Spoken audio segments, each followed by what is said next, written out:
let's talk about student debt. For millions of Americans, a long, long period of release is officially over. And as all those protections start to fade away, a pretty harsh new reality is taking its place, one that could hit their paychecks directly. So, let's start with a number: 5.3 million. According to the very latest data, that's how many Americans are now officially in default on their federal student loans.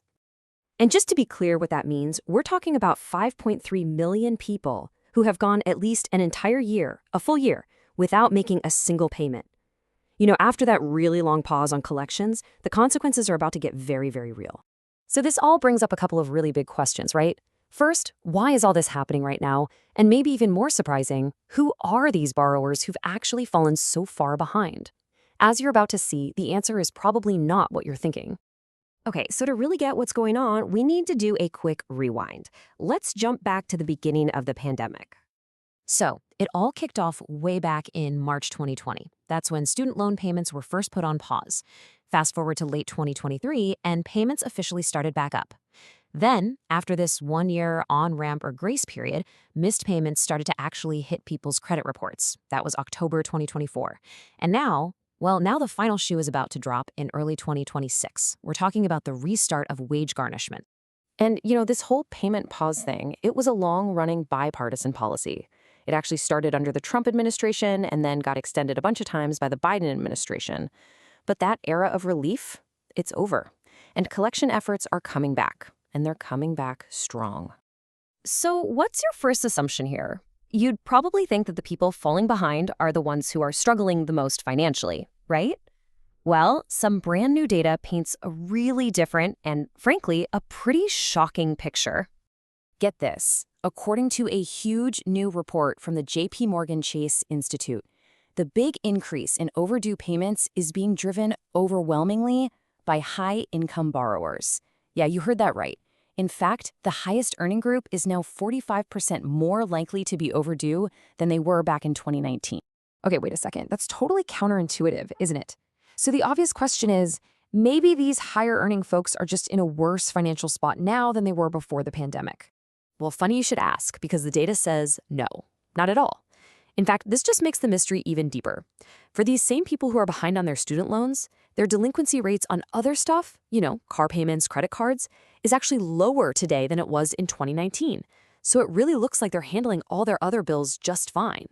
So this all points to a totally different theory. What if this big surge in defaults isn't just about financial hardship? What if it's something else?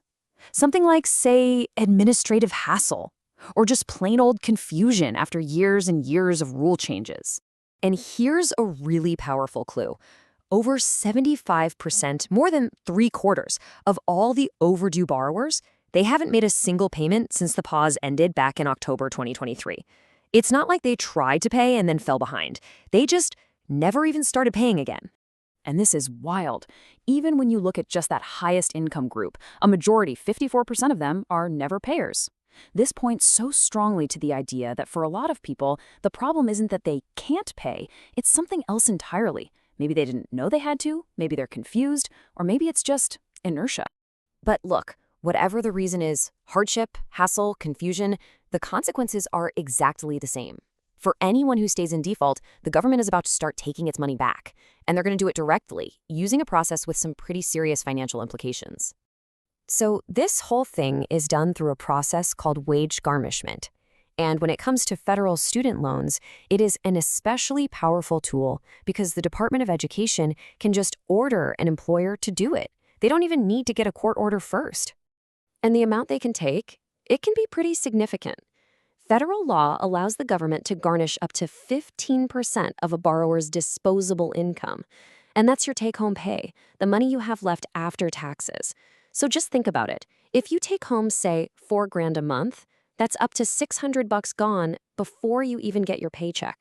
So how are families supposed to deal with losing that kind of income? That JPMorgan Chase data gives us a pretty good idea. Looks like about 2/3 of people will probably cover it by cutting back on leisure spending, eating out, entertainment. But for a pretty big chunk, the cuts are going to have to go way deeper into stuff that's not exactly fun, but still necessary. And for about 8%, we're talking about cutting into the absolute essentials, things like rent or groceries. Let me put it another way, because this is really important. For the typical household that's behind on their payments, a 15% wage garnishment would wipe out about half of their entire monthly discretionary income. That's all the money they'd normally use for savings, for going out, for anything beyond the absolute basics. It's just a massive financial shock to the system. Okay, so if you're one of the millions of people looking at this situation, what can you actually do? The most important thing you need to know is that you do have options. But, and this is a big but, the window to act is really, really short. So here's how it works. By law, you have to get a notice at least 30 days before they start garnishing your wages. In that 1 month, you have a few choices. You can request a hearing to fight it. You can obviously pay off the whole debt if you're able. Or, and this is the critical one for most people, you can contact your loan servicer and try to negotiate a different payment plan to get yourself out of default. And you have to know this whole landscape is constantly shifting. Experts like Betsy Mayotte are sounding the alarm that some huge rule changes are coming down the pipe on July 1st, 2026. She's strongly advising that some people, especially borrowers with Parent Plus loans, should really think about consolidating now. Why? So they can lock in access to better repayment plans like income-based repayment before the rules change and those options potentially go away for them. Seriously, the clock is ticking on this. So all of this kind of leaves us with one big final thought, doesn't it? When you've got high-income folks defaulting not because they can't afford it, but maybe just because they're confused, and you've got a system that's so complex that people need to take urgent action just to keep up with the changing rules, you really have to ask yourself, is the student debt crisis really just about the amount of money people owe? Or is it maybe about a system that's just become way too complicated for anyone to actually manage?